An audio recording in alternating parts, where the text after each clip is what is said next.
A billionaire dad gave clothes to a homeless boy on the street. 2 days later he lost his only son.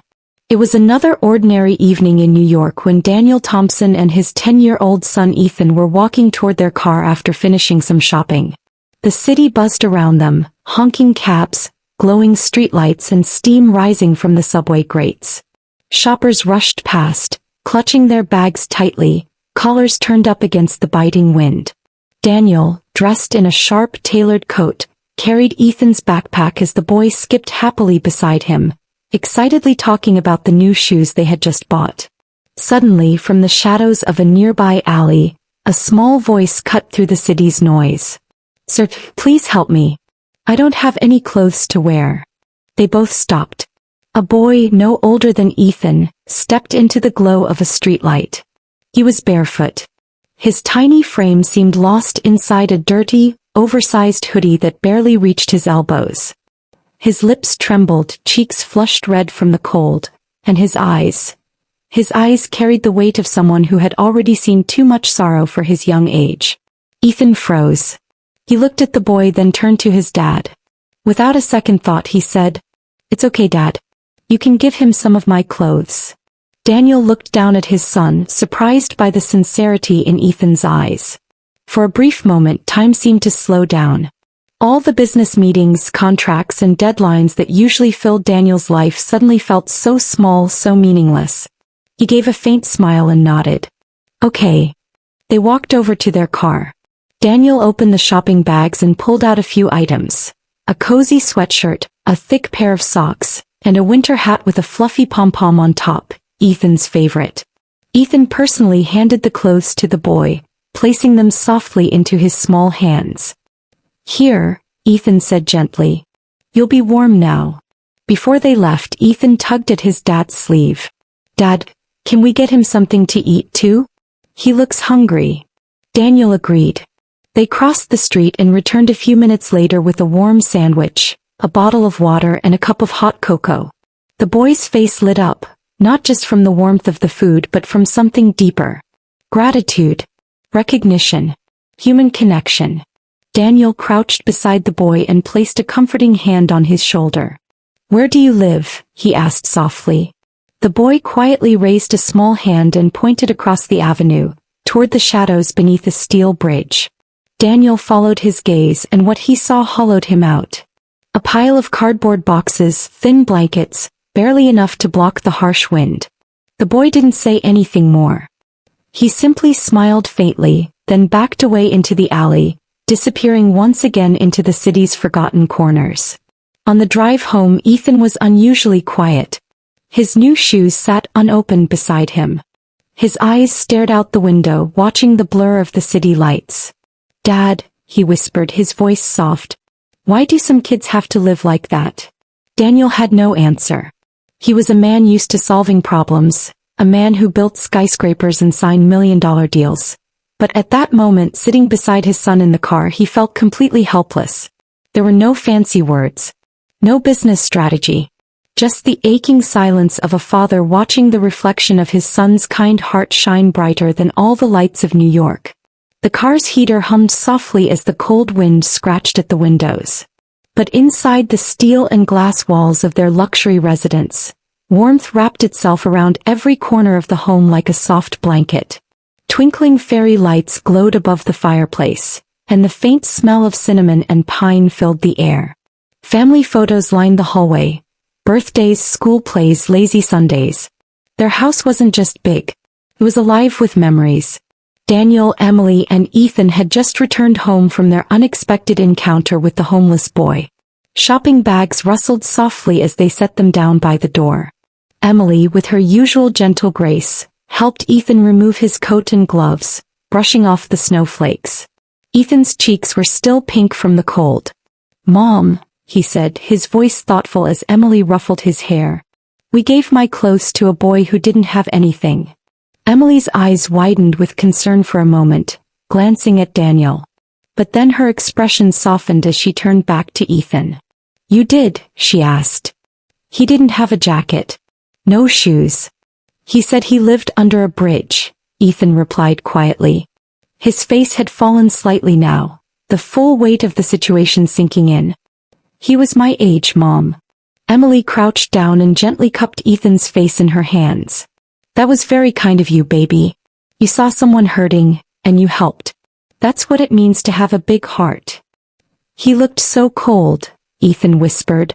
Emily kissed his forehead softly. And because of you, he's a little warmer now. Across the room, Daniel stood watching them, his hands deep in his coat pockets. But there was a heaviness in his chest that hadn't left since that moment on the sidewalk. He had always lived a life of control. Contracts, balance sheets, well-laid plans. But tonight, nothing in his carefully built world could explain the ache in his heart. They sat down for dinner around the solid oak table, the familiar glow of home wrapping around them. Despite the encounter that weighed heavily on their hearts, Ethan's laughter eventually returned as Emily served his favorite, creamy mac and cheese with crispy bacon bits on top. Outside, snow began to fall again, blanketing the city streets in a quiet hush. The soft tapping of flakes against the windows filled the silences between their conversations. Can we go back tomorrow and check on him? Ethan asked between mouthfuls. Daniel smiled faintly, trying to keep his tone light. We'll see, buddy. It's supposed to snow a lot. I want to give him some books too. And maybe my old sleeping bag, Ethan added enthusiastically. Emily reached out, ruffling her son's hair again. You're a little hero, sweetheart. Ethan grinned wide, his energy filling the room like sunshine breaking through gray clouds. For a while they laughed and joked about silly things, like the time Daniel wore mismatched socks to an important meeting, or when Emily accidentally used cayenne pepper instead of cinnamon in a cookie recipe. Later that evening, Daniel sat in the living room flipping through emails on his tablet, though his mind was far away. Down the hall, Ethan was humming softly to himself while sketching in his notebook. The boy had always been creative, his imagination vivid and bright. On the paper, Ethan was drawing the boy they had met, but in Ethan's version the boy wasn't cold or hungry. Instead he was smiling, sitting on a soft bed with a bookshelf full of stories and a playful dog by his side. Daniel leaned back in his chair, eyes closed. From the distance he could hear the faint scratch of Ethan's pencil moving across the page. There was peace in that moment. But peace, as life often reminds us, can be fragile. Started with something small. Ethan rubbed the back of his head once. Then again. At first, Daniel thought it was nothing. Just a kid tired after a long day. Ethan came into the living room, one hand holding the back of his head. My head hurts, he whispered. Daniel looked up from his tablet, concerned. Maybe you've been drawing for too long, buddy. Come here. Ethan sat down beside his father on the couch. Daniel gently massaged his scalp, hoping it was just a bit of tension. Too much thinking, huh? Daniel joked, trying to lighten the mood. Ethan gave a small nod, but his face looked unusually pale. Daniel placed his hand on Ethan's forehead and frowned. You feel a little warm. Maybe I just need to sleep, Ethan yawned. Emily walked into the room, immediately sensing something was off. She sat beside them, running her hand through Ethan's hair. He might be coming down with something, she said softly. I'll tuck him in, Daniel offered. Together they brought Ethan to his room. Emily turned down the sheets while Daniel dimmed the lights. Ethan climbed under the covers slowly, groaning just a little as he moved. Daniel leaned down, kissed his son's forehead and whispered, Sweet dreams, champ. I love you. I love you more, Ethan replied softly.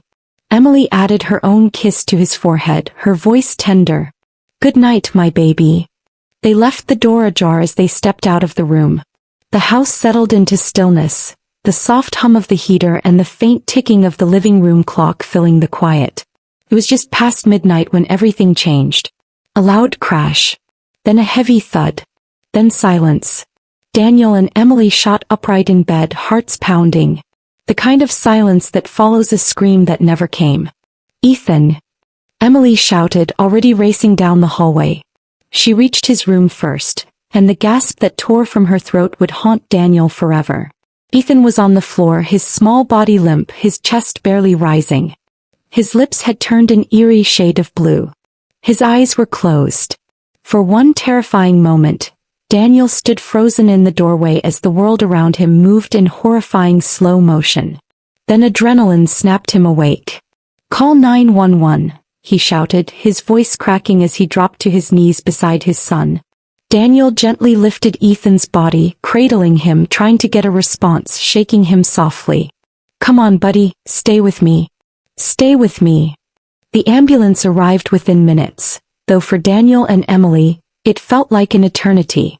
The sirens wailed into the night, red and blue lights flashing wildly, painting the walls of their home with panic and dread.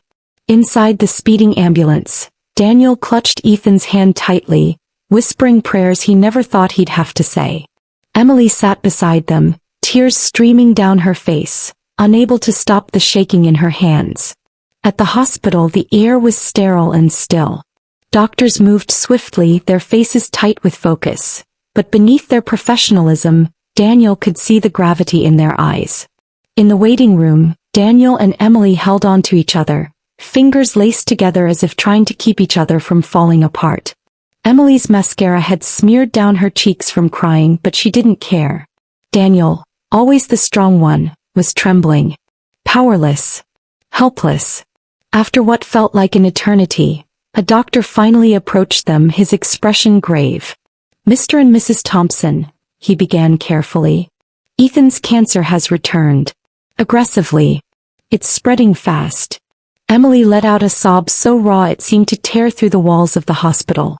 Daniel blinked, unable to process the words. The doctor's voice softened but stayed steady. "We're doing everything we can, but you should prepare yourselves. He's in a very critical state." The floor beneath Daniel seemed to disappear. His world, their world, was about to change forever. In the painful days that followed, Daniel never once left his son's bedside. The sterile hospital room became their world, filled with the steady beeping of machines and the soft hum of oxygen flow. Emily sat by the bed too, often reading stories aloud or gently running her fingers through Ethan's hair, holding on to whatever comfort she could give him. The nurses moved quietly, their faces kind but marked by the experience of watching too many parents sit in that same chair, gripping the hand of a child they couldn't save. Sometimes Ethan would open his eyes, weak, fragile, but always smiling. There was a light inside him that sickness couldn't steal. One afternoon, with the faintest voice, Ethan turned to his father. "Dad, did you check on the boy under the bridge?" Daniel swallowed hard, his throat tight, nodding softly. "I will, buddy. I promise." Ethan gave a faint smile and closed his eyes again, the effort of speaking too much for his tired body. Daniel couldn't find the words to reply. Instead, he squeezed his son's hand tighter, holding on as if that alone could keep him here. That night, Emily fell asleep in the chair beside the bed, emotionally exhausted. The room was dim, quiet except for the rhythmic sounds of machines and the occasional shuffle of footsteps outside the door. Daniel leaned close to Ethan, his voice low, almost a whisper. "Do you remember when I used to tell you stories about the stars?" he asked gently. "Maybe heaven is somewhere just beyond them. Maybe you'll be a star champ. The brightest one." Barely conscious, Ethan gave the softest smile. "I'll watch over you, Dad."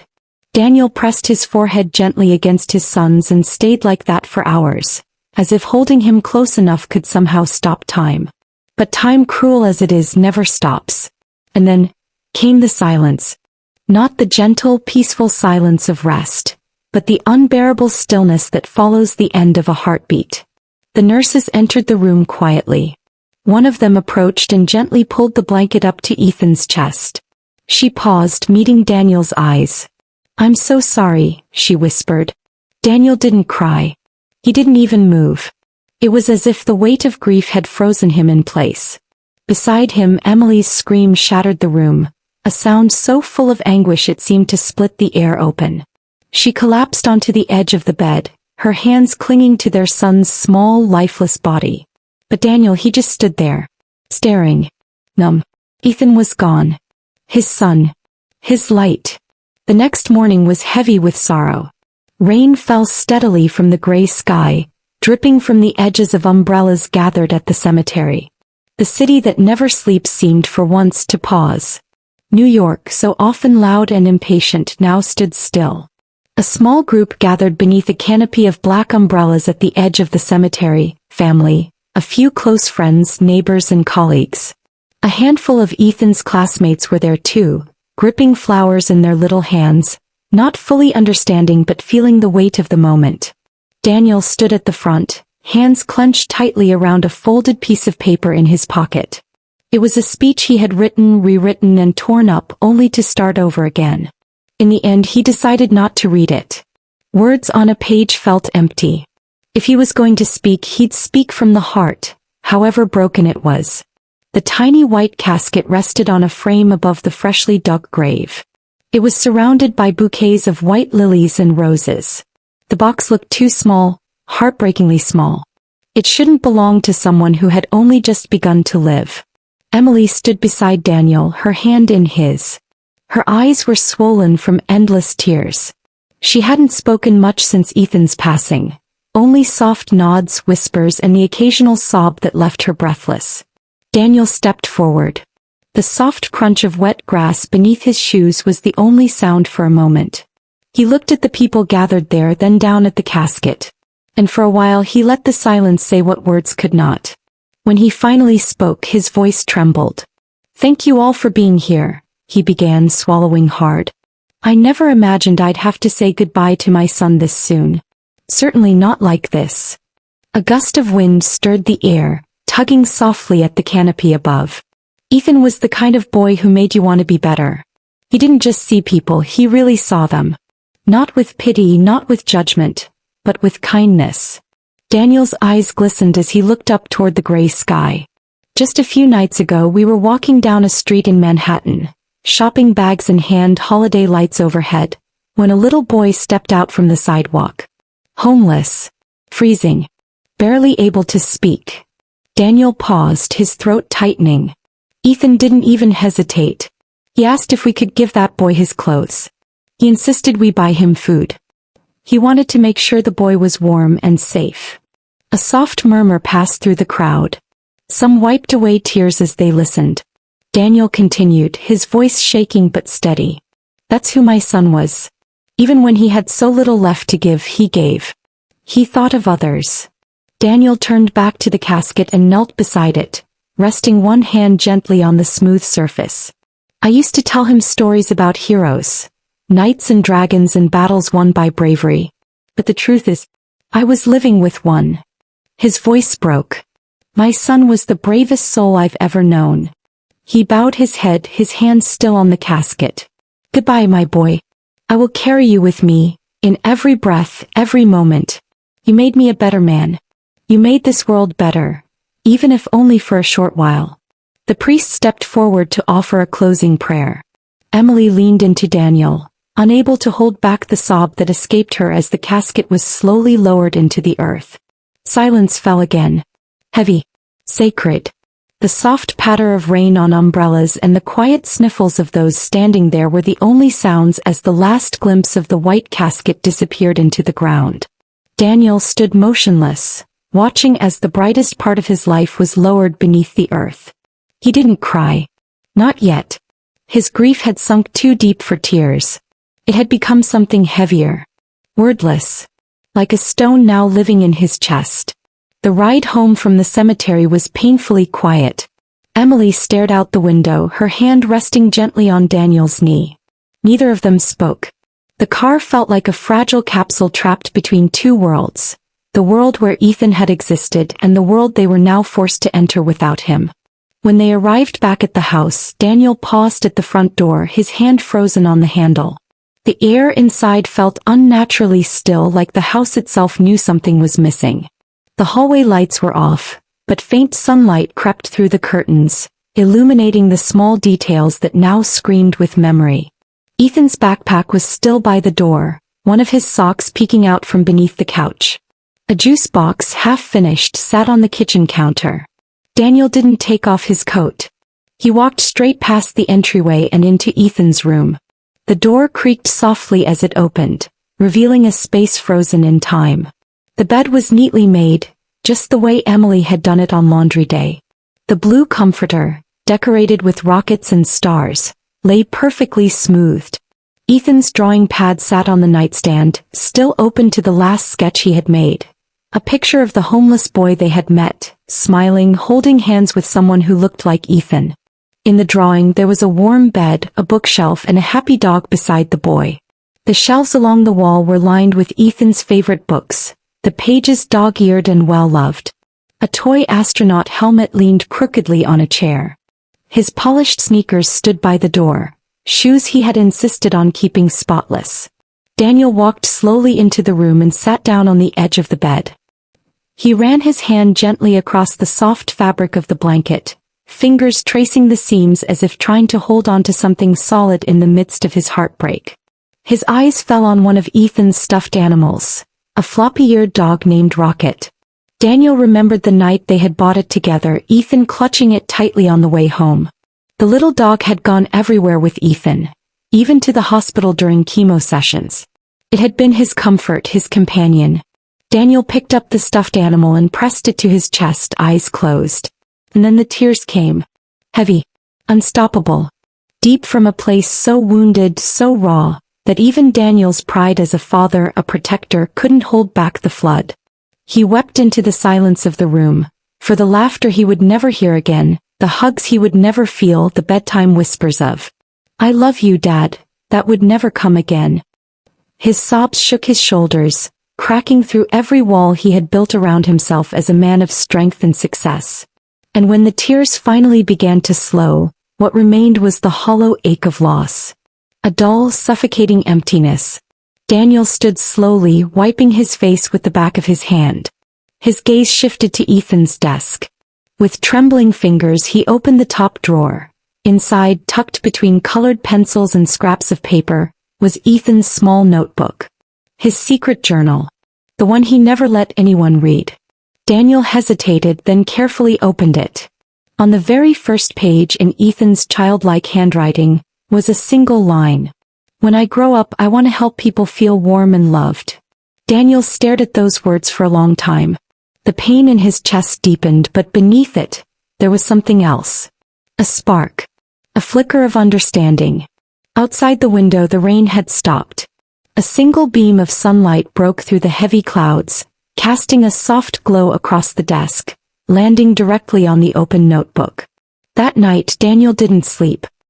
He sat alone on the living room couch, the notebook clutched tightly in his hands, staring at the flickering light of the fireplace.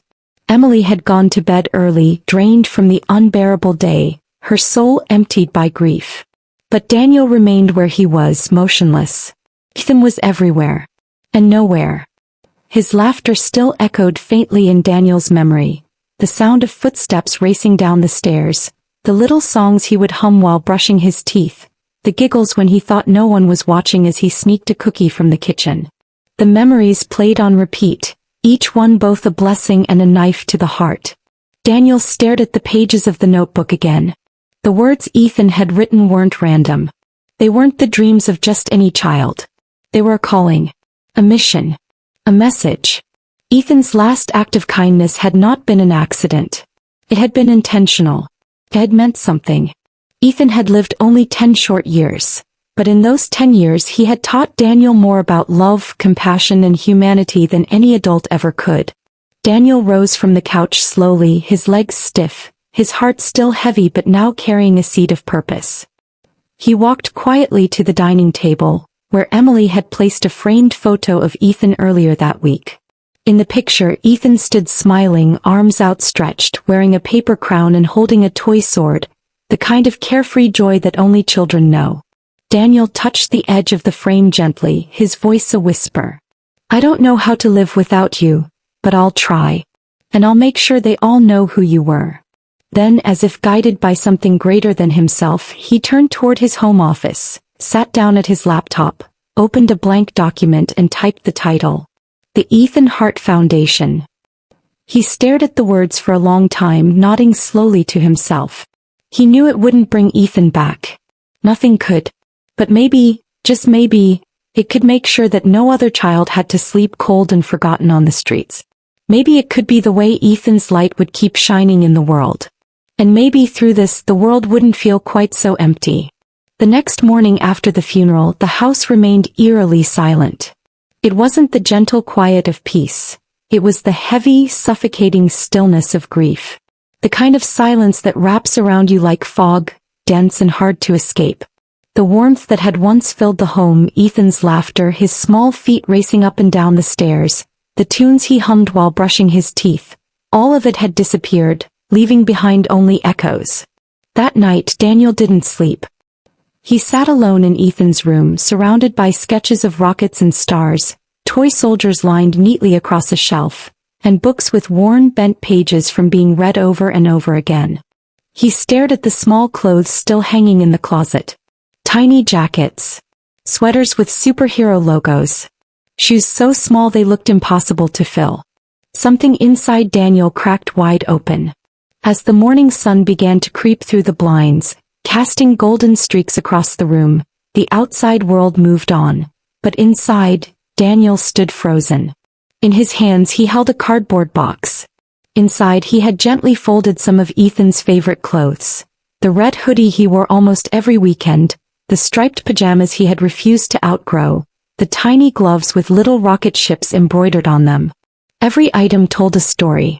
Every item held a memory. Daniel didn't know exactly why, but his heart pulled him back to that same street corner. Maybe it was guilt. Maybe it was the promise he had made. Or maybe it was the only thing that made any sense in a world that had stopped making sense. The city was just waking up. A light mist hovered over the streets. Shopkeepers rolled up metal shutters. Delivery trucks lined the curbs.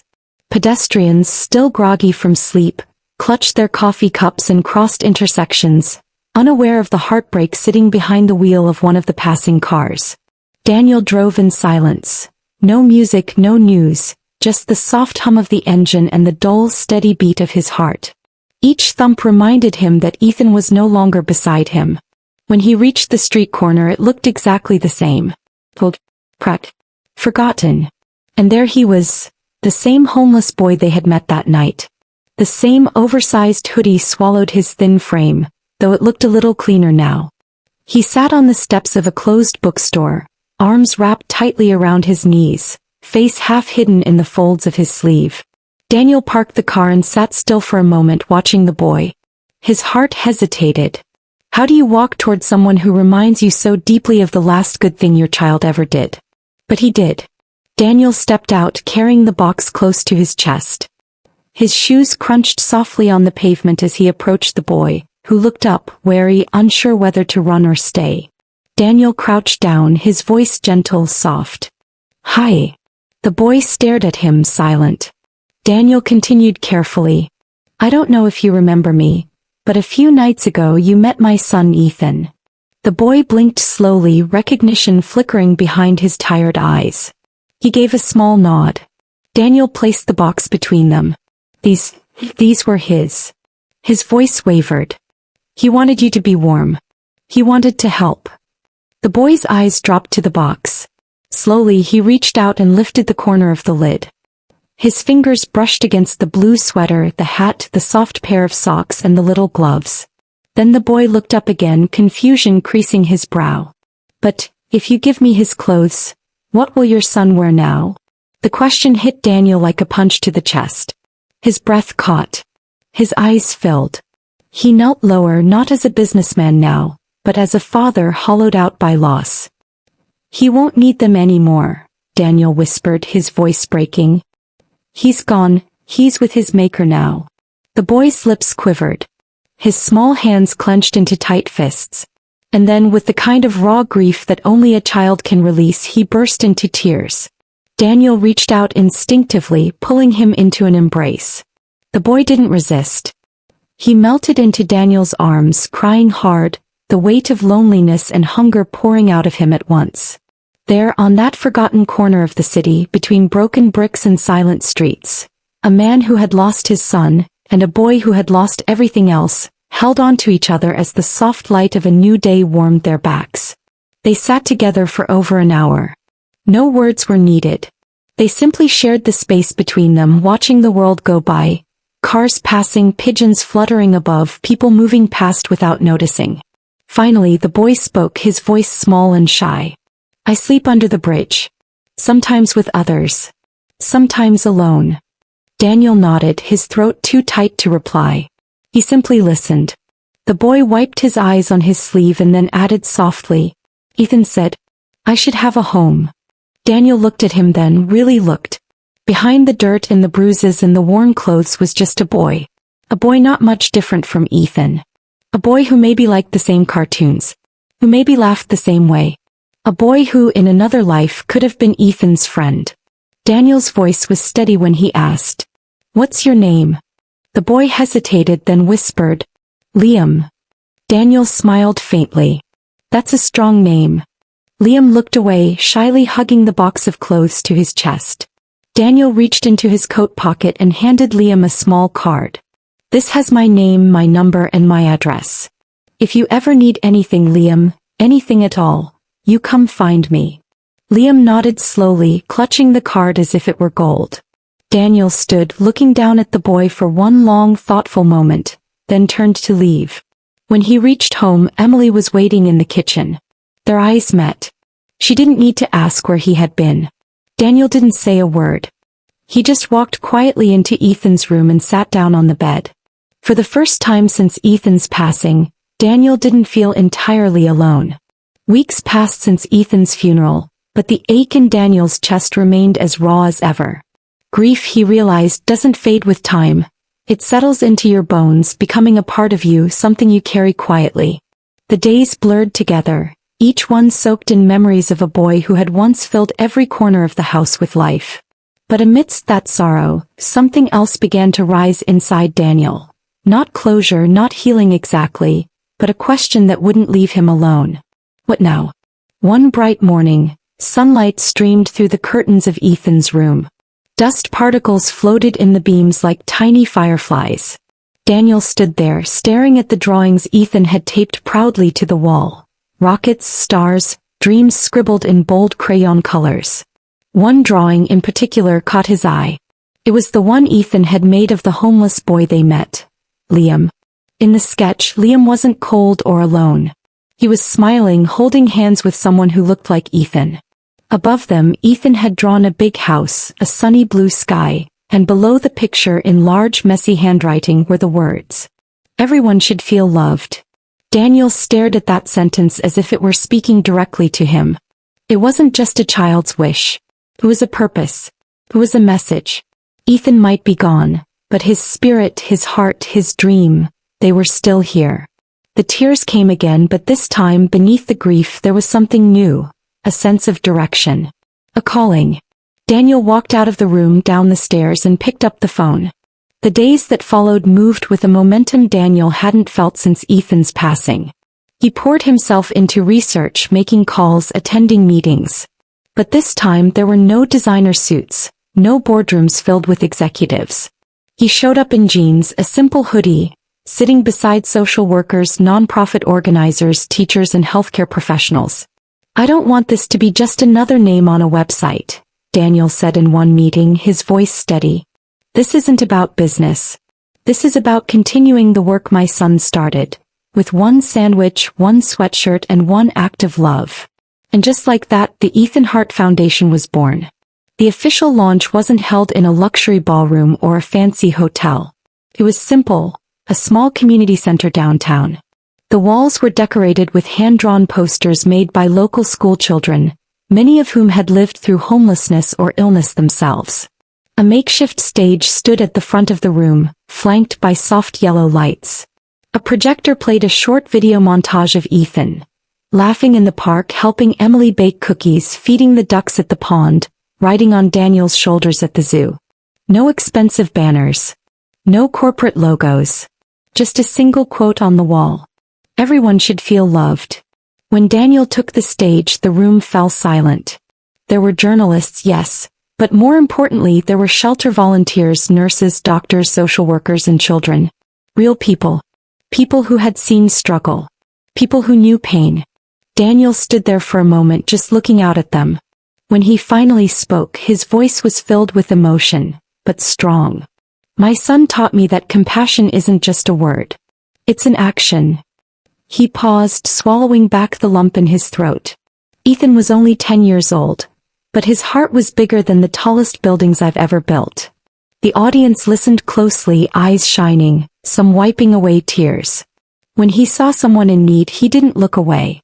He didn't wait for someone else to fix it. He just helped. Without hesitation. Without judgment. Daniel's voice broke slightly, but he steadied himself. That belief, that simple, powerful belief, is what this foundation is built on. There wasn't a dry eye in the room. As Daniel stepped back, the projector screen behind him shifted to a familiar image. Ethan's drawing of Liam and the house, those bold crayon words still glowing on the screen. Everyone should feel loved. That image became the official logo of the foundation. A symbol of hope, childhood dreams, and the healing power of kindness. In the weeks that followed, the foundation grew faster than Daniel could have imagined. Partnerships were secured with shelters across New York's 5 boroughs. Pediatric hospitals signed on, offering care and support funded by the foundation.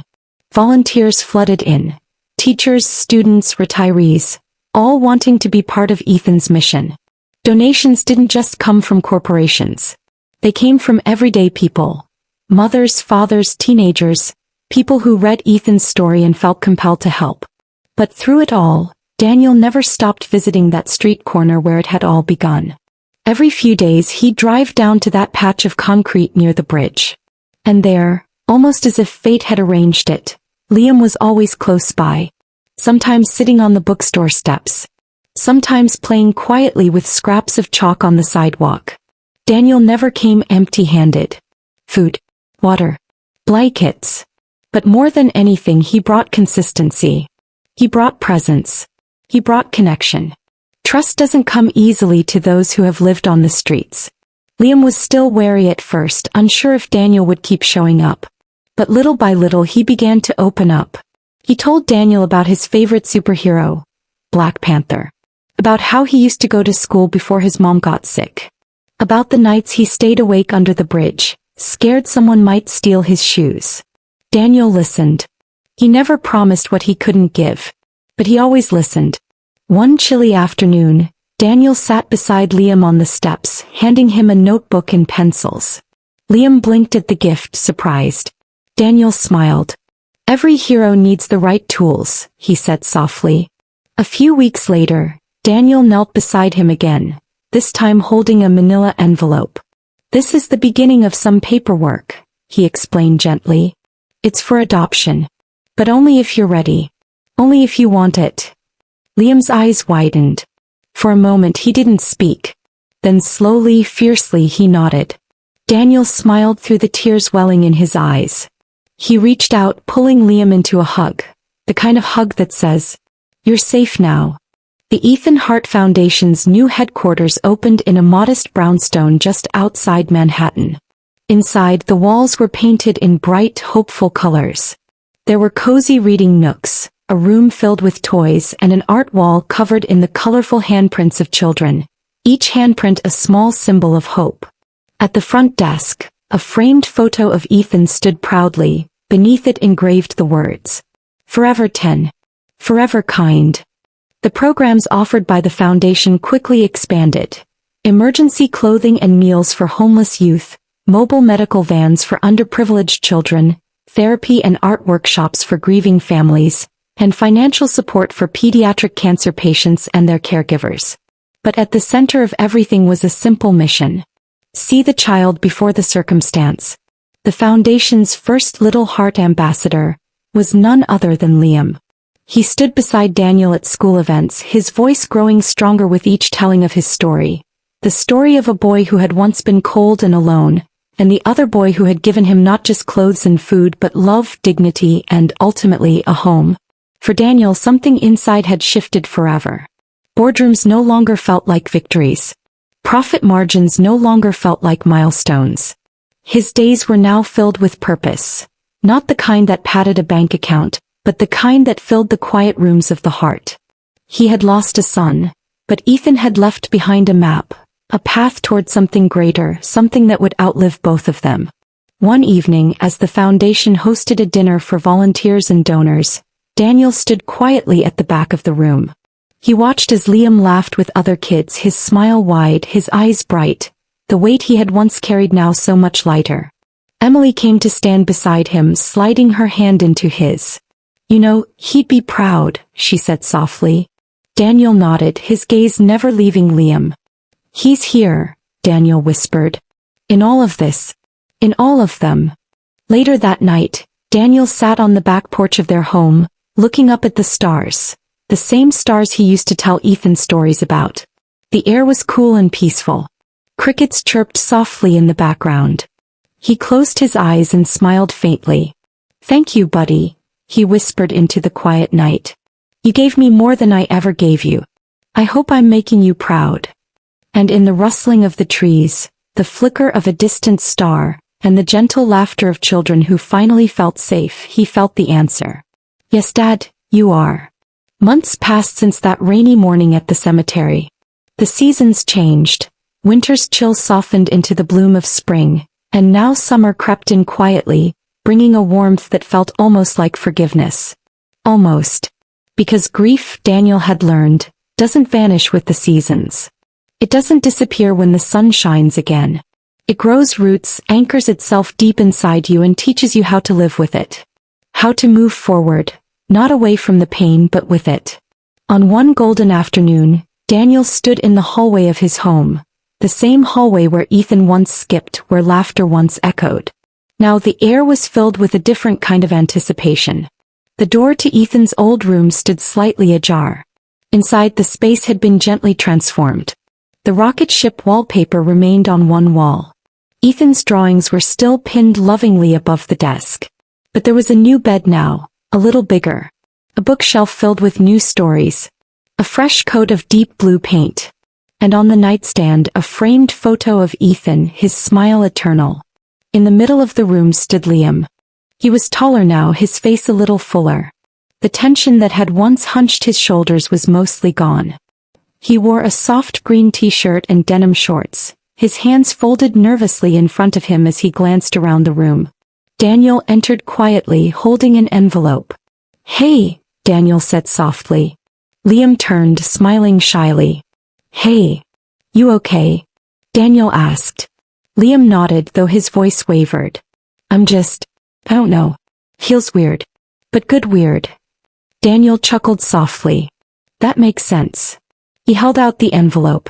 Inside were the finalized adoption papers. Stamped, signed, official. Liam opened it carefully, as though it might vanish if he blinked too hard. "So, this means I'm really yours?" Liam asked, his voice barely above a whisper. Daniel stepped closer, kneeling down to meet him at eye level. His own voice thick with emotion. "No, Liam," he said gently. "It means I'm really yours." For a moment there was silence. Then Liam did something he had never done before. He stepped forward and wrapped his arms tightly around Daniel's neck. "Thanks, Dad," he whispered. Daniel froze, not because of the word itself but because of how right it felt. His eyes burned as he tried to hold back the tears, but one slipped down his cheek anyway. He hugged Liam back tightly, firmly. No words. Just the weight of the moment settling between them like something sacred. Later that evening, the two of them sat cross-legged on the bed, sharing a book between them, The Little Prince, one of Ethan's favorites. The sun dipped below the horizon, painting the room with a soft orange glow. Liam read aloud, stumbling over a few words but determined to get through. Daniel listened, occasionally helping with the harder phrases but mostly just watching. The miracle of healing, the beauty of second chances, the gift of chosen love. When they reached the last page, Liam let out a satisfied sigh. "That was a good one," he said. Daniel nodded. "Yeah, it really was." Liam leaned back against the pillow. "Can you stay until I fall asleep?" "Of course." The room grew quiet as night settled in. The ceiling fan hummed gently overhead. Liam's breathing slowed, his body relaxing beneath the covers. Daniel stayed, sitting at the edge of the bed. He reached into his pocket and unfolded a piece of paper, the letter he had written days earlier, one he hadn't yet read aloud. His voice was soft, more to the room than to anyone in it. "Dear Ethan," he began. "You left too soon, my boy. But your heart lives on. Every day I see you, In the eyes of the children we help, in the courage Liam shows when he talks about his dreams, in the warmth of every blanket we hand out on cold nights. Daniel's voice wavered but didn't break. You may not be here to see it, but you started something. A ripple. A movement. A reason for people to believe in goodness again. He swallowed hard, glancing once at Liam who was now fast asleep. Through every child we help, every life we touch, you're still here. In every smile. In every act of love. Daniel folded the letter and held it to his chest for a long, quiet moment. The words had come from the deepest part of him, the part only Ethan could have unlocked. Around the room the photos of Ethan still hung on the walls. But they were no longer just reminders of loss. They were reminders of legacy, of love, of a life that had changed the world. As Daniel rose quietly from the bed, Emily peeked into the room. She stepped softly to Liam's side, placing a kiss on his forehead. "Good night, sweetheart," she whispered. Then turning to Daniel she mouthed, "Come downstairs when you're ready." Daniel nodded, but he stayed a little longer. Liam stirred slightly in his sleep, murmuring, "Dad, do you think Ethan would be okay with this?" Daniel's heart caught in his throat. He leaned closer, brushing Liam's hair softly. "I think he'd be proud." Liam smiled faintly, eyes still closed. "I hope so." Daniel kissed his temple. "Me too." Outside, the stars began to appear, one by one, glimmering quietly against the dark night sky. Safe and warm in the arms of a new beginning. The end. Presented by Endless Love Stories.